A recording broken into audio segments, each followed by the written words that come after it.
സംഭവിച്ചു? ഇതുവരെ കളിച്ച ഒരു കളി അർജന്റീനയ്ക്ക് ഫൈനലിൽ നേടാനേ കഴിഞ്ഞില്ല. ഒരു ഘട്ടത്തിൽ പോലും തുടക്കം മുതൽ അവസാനം വരെ അർജന്റീനയ്ക്ക് അങ്ങനെ ഒരു ഇതുവരെ കളിച്ച കളിയുടെ ഒരു 10% കളി പോലും കളിക്കാനായില്ല. ആകെ ഏറ്റവും മെച്ചമെന്ന് പറഞ്ഞാൽ അതിന്റെ ഡിഫൻസ് അല്ലെങ്കിൽ സ്വാഭാവികമായും ഒരു 5-6 ഗോളെങ്കിലും കയറേണ്ട അവസരം ഉണ്ടായിരുന്നു. ഗോൾ കീപ്പർ ഡിഫൻസ് ഇതുവരെയും ഗോൾ കീപ്പർ പരീക്ഷിക്കപ്പെട്ടിരുന്നില്ല. എമിലിയാനോ മാർട്ടിനസ് ആദ്യമായിട്ടാണ് ഈ ലോകകപ്പിൽ പരീക്ഷിക്കപ്പെടുന്നത്. അർജന്റീന ടീം പരീക്ഷിക്കപ്പെട്ടു, അപ്പോഴും മാർട്ടിനസ് പരീക്ഷിക്കപ്പെട്ടിരുന്നില്ല. പക്ഷെ ആദ്യമായിട്ട് മാർട്ടിനസ് പരീക്ഷിക്കപ്പെട്ടു. മാർട്ടിനസ് അവിടെ എല്ലാം അതിസമർത്ഥമായി തന്നെ തന്റെ പഴയ ഫോം നഷ്ടപ്പെട്ടു എന്ന് എല്ലാവരും വിലയിരുത്തിയപ്പോൾ തന്റെ ഫോം നഷ്ടപ്പെട്ടിട്ടില്ല, ആ ഫോമിൽ തന്നെ നിൽക്കുന്നു എന്ന് അദ്ദേഹം തെളിയിച്ചു. പക്ഷേ അതിനപ്പുറത്തേക്ക് അർജന്റീനയ്ക്ക് ഒരു അറ്റാക്കിംഗ് കളി അത് അർജന്റീനയ്ക്ക് നേടാൻ കഴിഞ്ഞില്ല. പക്ഷെ അപ്പോഴും അർജന്റീനയ്ക്ക് കഴിഞ്ഞ വേൾഡ് കപ്പ് നേടിയ അർജന്റീന 86-ലെ പോലെ തന്നെ വീണ്ടും രണ്ടാമത് വന്നിട്ട് വീണ്ടും അർജന്റീന ഫൈനലിൽ പരാജയപ്പെടുന്നു, അത് ഒരു ഗോളിന് പരാജയപ്പെടുന്ന അവസ്ഥ. പക്ഷേ ഈ പരാജയം അർജന്റീന ആരാധകരോ അർജന്റീനയിൽ പ്രതീക്ഷ അർപ്പിച്ചിരുന്നവരോ അല്ലെങ്കിൽ അർജന്റീന വിരുദ്ധർ പോലും ഈ തരത്തിൽ അർജന്റീന ഒരു ദുർബലമായ ഒരു കളി അവസാന നിമിഷം കളിക്കുമെന്ന് ഒരിക്കലും കരുതിയില്ല. അത്തരം ഒരു കളിയാണ്. ഒരു ഘട്ടത്തിൽ പോലും അർജന്റീനയ്ക്ക് മടങ്ങി വരാൻ എല്ലാവരും കരുതിയത് ഏത് നിമിഷമാണോ അർജന്റീന മടങ്ങി വരാൻ തീരുമാനിക്കുന്നത്, തോൽക്കാൻ മനസ്സിലെന്ന് അർജന്റീന തീരുമാനിക്കുന്ന നിമിഷം കളി മാറി മറിയും എന്നായിരുന്നു ഇതുവരെ കണ്ടത്, നോക്കൌട്ടിൽ കണ്ടതാണ്. പക്ഷേ ഇന്ന് അങ്ങനെ ഒരു തീരുമാനം അർജന്റീനയ്ക്ക് ഒരിക്കൽ പോലും ഉണ്ടായില്ല എന്ന് വേണം കരുതാൻ. അവസാന നിമിഷവും ഫോർവേഡ് നിൽക്കുന്ന ഒരാളെ പിൻവലിച്ചിട്ട് വീണ്ടും അവിടെ ഒരു ഡിഫൻസാണ് ശക്തിപ്പെടുത്താൻ ശ്രമിച്ചുകൊണ്ടിരുന്നത്. അവിടെ എവിടെയോ ഇതുവരെ എല്ലാ തന്ത്രങ്ങളും വിജയിച്ച ആശാന അവസാനം സ്കലോണിക്ക് പിഴച്ചു എന്ന് വേണം കരുതാൻ. എക്സാക്ട്ലി 117ാമത്തെ മിനിറ്റിലാണ് അർജന്റീന ആദ്യത്തെ ഗോൾ ശ്രമം നടത്തുന്നത്. 117ാമത്തെ മിനിറ്റിൽ ലയണൽ മെസ്സിയിലൂടെ ആ ഗോൾ ശ്രമം നടത്തുമ്പോൾ ഒരുപാട് വൈകിപ്പോയിരുന്നു അർജന്റീനയ്ക്ക് തിരികെ എത്താൻ കഴിയുന്നതിലും അപ്പുറമായിരുന്നു. കമന്റേറ്റർമാർ പറയുന്നുണ്ടായിരുന്നു അവസാന 5 മിനിറ്റ് മതി ഈ അർജന്റീന ടീമിന് മടങ്ങിയെത്താൻ എന്നുള്ളത്. ആ പ്രതീക്ഷയുണ്ടായിരുന്നു. കാരണം ആ മനുഷ്യൻ ആ കളത്തിൽ ഉള്ളിടത്തോളം കാലം ഏത് സമയവും അർജന്റീനയ്ക്ക് തിരികെ എത്താമെന്നുള്ള പ്രതീക്ഷ അർജന്റീന ആരാധകർക്കുണ്ട്. പക്ഷെ ആ പ്രതീക്ഷകളൊക്കെ അസ്ഥാനത്തായി. സ്പാനിഷ് ടീമിന്റെ മിഡ്ഫീൽഡ്, സ്പാനിഷ് ടീമിന്റെ ഡിഫൻസ്, സ്പാനിഷ് ടീമിന്റെ ഗോൾ കീപ്പർ ഉനൈ സിമോണിന് കാര്യമായിട്ടുള്ള പ്രതിരോധം നേരിടേണ്ടി വന്നിട്ടേയില്ല.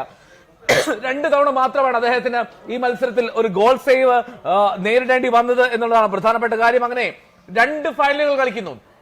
2 ഫൈനലുകളിലും ജയം സ്വന്തമാക്കുന്ന ടീമായി മാറുകയാണ് സ്പെയിൻ. ഈ ലോകവേദിയിൽ 2-2 വട്ടമാണ് സ്പാനിഷ് ടീം ഫൈനലിലെത്തുന്നത്. ഒന്ന് 2010 ദക്ഷിണാഫ്രിക്കയിൽ, ഇതാ 2026 ഏതാണ്ട് 16 വർഷങ്ങൾക്ക് ശേഷം വീണ്ടും സ്പെയിൻ ലോകകപ്പിന്റെ ഫൈനലെത്തി.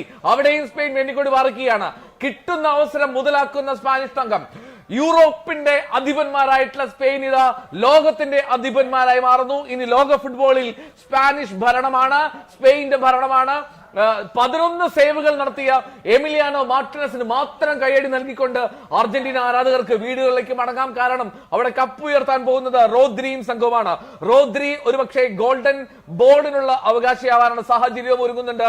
ഈ ലോകകപ്പ് നേട്ടത്തോടുകൂടി അത്രമാത്രം ഗംഭീരമായിട്ടുള്ള പ്രകടനം കാഴ്ചവെച്ച റോദ്രിക്ക് ഗോൾഡൻ ബോളിനുള്ള സാഹചര്യം ഒരുങ്ങുമെന്ന് പ്രതീക്ഷിക്കുകയും ചെയ്യാം. ഗോൾഡൻ ബൂട്ട് ലയണൽ മെസ്സിക്ക് നഷ്ടമായി. അങ്ങനെ അർജന്റീനയ്ക്ക് എല്ലാം കൊണ്ടും തിരിച്ചടികളുടെ ഒരു ഞായറായി ഇത് മാറുകയാണ്. അർജന്റീന ലോക വിജയമായി ലോകകപ്പ് ഭരണ തുടർച്ച നേടാൻ ആഗ്രഹിക്കുന്നവർക്കൊക്കെ തിരിച്ചടിയാണല്ലോ കിരൺ ബാബു. അതെ, ഇത്തവണ അർജന്റീന സ്വാഭാവികമായും ഫൈനലിലെത്തിയാൽ ഇതുവരെ എല്ലാ നോക്കൌട്ട് മത്സരങ്ങളിലും അവസാന 5 മിനിറ്റ് അല്ലെങ്കിൽ 10 മിനിറ്റ് 80ാം മിനിറ്റ് കഴിയുമ്പോഴെങ്കിലും അർജന്റീന കളിക്കും, അർജന്റീന ഇനി തോൽക്കണ്ട എന്ന് തീരുമാനിക്കും എന്നൊക്കെ വലിയ പ്രതീക്ഷയോടുകൂടിയാണ് ആരാധകരെല്ലാം നിന്നത്. ഇതുവരെ കണ്ട കളിയും അത് തന്നെയായിരുന്നു. പക്ഷേ അങ്ങനെ ഒരു തീരുമാനം അർജന്റീനയ്ക്ക് ഈ കളിയുടെ 120ാം മിനിറ്റിൽ, എനിക്ക് തോന്നുന്നു 118-ഓ 19-ാമത്തെ മിനിറ്റിലാണ് അങ്ങനെ ഒരു തീരുമാനമെങ്കിലും അവർ ആലോചിക്കുകയെങ്കിലും ചെയ്തത്. അതിനു മുമ്പ് ഒരിക്കൽ പോലും അവർ അങ്ങനെ ഒരു തീരുമാനം ആലോചിക്കുന്നില്ല. അവിടെ എല്ലാം വല്ലാതെ ഡിഫൻസിൽ നിന്ന് കളിക്കുന്ന, അറ്റാക്ക് ചെയ്ത് കളിച്ചുകൊണ്ടിരിക്കുന്ന, ഒരേ സമയം 4-5 ഫോർവേഡുകളെ ഇറക്കി കളിച്ചുകൊണ്ടിരുന്ന ഒരു ആശാനാണ് അല്ലെങ്കിൽ ഒരു കോച്ചാണ് സ്കലോണിയാണ്. ഇന്നിപ്പോൾ ആ അറ്റാക്കർമാരെ എല്ലാം പിൻവലിച്ചുകൊണ്ട് അവിടേക്ക് കൂടുതൽ ഡിഫൻഡർമാരെ ഇറക്കി കളിക്കുന്നു. എങ്ങനെയും അവസാനം ഇനി ഒരു പെനാൽറ്റി ഷൂട്ടൌട്ടിലേക്ക് പോകാമെന്ന് അർജന്റീന നേരത്തെ തന്നെ കണക്ക് കൂട്ടിയെന്ന് സംശയമുണ്ട്. അത് പക്ഷേ അവിടെയാണ് അർജന്റീനയ്ക്ക് പിഴച്ചത്.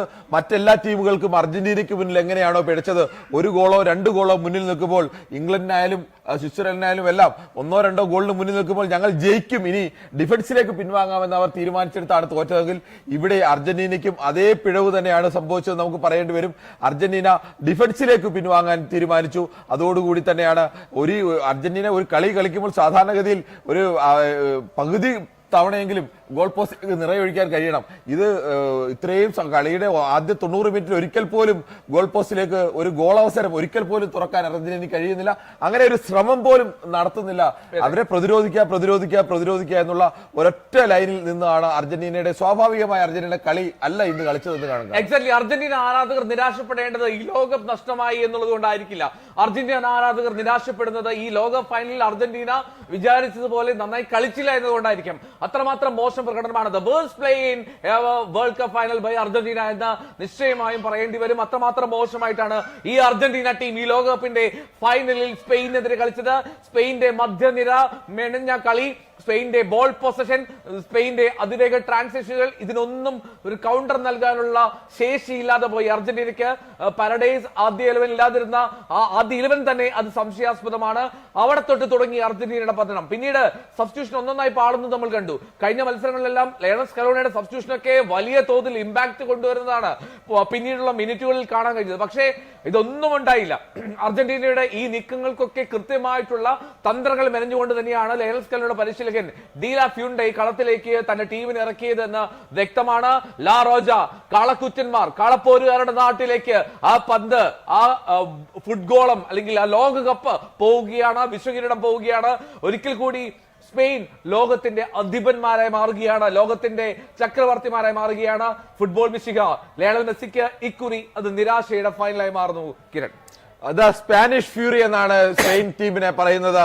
അത് ചുവന്ന കൊടുങ്കാറ്റ്, അക്ഷരാർത്ഥത്തിൽ തന്നെ ആ ഒരു ചുവന്ന കൊടുങ്കാറ്റ് വീശിയടിക്കുകയായിരുന്നു. അവിടെ അർജന്റീനയുടെ ആകാശ നീലയ്ക്കും വെള്ളയ്ക്കുമൊന്നും എവിടെയും സ്ഥാനമില്ലാത്ത രീതിയിലേക്ക് ആ ചുവന്ന കൊടുങ്കാറ്റ് തുടർച്ചയായി തുടക്കം മുതൽ ഒടുക്കം വരെ അടിച്ചുകൊണ്ടേയിരിക്കുകയായിരുന്നു.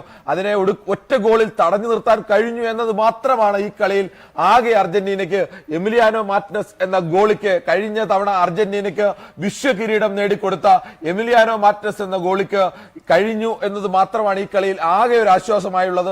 ഏത് കളി കഴിഞ്ഞാലും തോറ്റാലും ജയിച്ചാലും അർജന്റീനയുടെ ആരാധകർക്ക് ഒരു വലിയ പ്രതീക്ഷയുണ്ടായിരുന്നു. അത് കവിത പോലെ ഒരു കളി കാണാം, അതിമനോഹരമായ ഒരു കളി കാണാം. അങ്ങനെ ഒരു കളി കാണാൻ ഫൈനലിൽ കഴിഞ്ഞില്ല. ഈ കഴിഞ്ഞ സെമിയിൽ വരെ അർജന്റീന കളിച്ച കളിയുടെ ഒരു നിഴൽ പോലും എത്തിക്കാൻ ഈ ഫൈനലിൽ അർജന്റീനയ്ക്ക് കഴിഞ്ഞില്ല. ഫൈനലിൽ ഇതുവരെ കളിച്ച തന്ത്രങ്ങളെല്ലാം മാറ്റി മറ്റെന്തോ വലിയ തന്ത്രം സ്പെയിനിന് വേണ്ടി ഉപയോഗിച്ചതാവണം ഈ പരാജയത്തിന് കാരണമെന്ന് പോലും തോന്നുന്നു. ഇതുവരെ വിജയിച്ച ഒരു കോച്ചാണ്, അതുകൊണ്ട് ഫൈനലിൽ അദ്ദേഹത്തിന്റെ തന്ത്രങ്ങൾ പരാജയപ്പെട്ടതുകൊണ്ട് ആകെ പരാജയപ്പെട്ടു എന്നും പറയാൻ കഴിയില്ല. ആ ടീമിനെ ഫൈനൽ വരെ എത്തിച്ചു. ലോകത്ത് രണ്ടാമത്തെ ടീമായി എപ്പോഴും നിൽക്കുന്നുണ്ട്. പക്ഷേ ഒരു രണ്ടാമത്തെ ടീമിന്റെ നിലവാരത്തിനൊത്തുയർന്ന, അല്ലെങ്കിൽ ആ രണ്ടാമത്തെ ടീമിൽ നിന്ന് പ്രതീക്ഷിക്കുന്ന ഒരു നിലവാരം, അല്ലെങ്കിൽ ആ കളി മികവ്, അർജന്റീനയുടെ കളിയുടെ ഒരു ചാരുത, ഒരു ഭംഗി, ആ ഒരു സൗന്ദര്യം, അതൊന്നും ഈ കളിയിൽ എവിടെയും ഒരു ചെറിയ നിമിഷങ്ങളിൽ പോലും കാണാൻ കഴിഞ്ഞില്ല. മെസ്സിയുടെ കാലിലേക്ക് ബോൾ എത്തിയത് തന്നെ അത്യപൂർവമായ സമയങ്ങളിലാണ്. ആ ബോൾ എത്തിയപ്പോൾ പോലും മെസ്സിക്ക് ഒരു മുന്നേറ്റത്തിനുള്ള ഒരു സമയം, അല്ലെങ്കിൽ അതൊരു സ്പേസ് കൊടുക്കാതെ, അത് കൃത്യമായി തന്നെ സ്പെയിന്റെ തന്ത്രങ്ങൾ വിജയിച്ചു എന്ന് തന്നെ പറയാം. സ്പെയിൻ കൃത്യമായി എങ്ങനെ അർജന്റീനയെ മാനസികമായി തന്നെ തകർക്കാനും, അവസാന ഒരു നിമിഷമെങ്കിലും ഓരോ കളിയിലും നമ്മൾ പ്രതീക്ഷിക്കുന്നത് അർജന്റീന 2 ഗോളിന് പിന്നിൽ നിന്നാലും തിരിച്ചു 3 ഗോൾ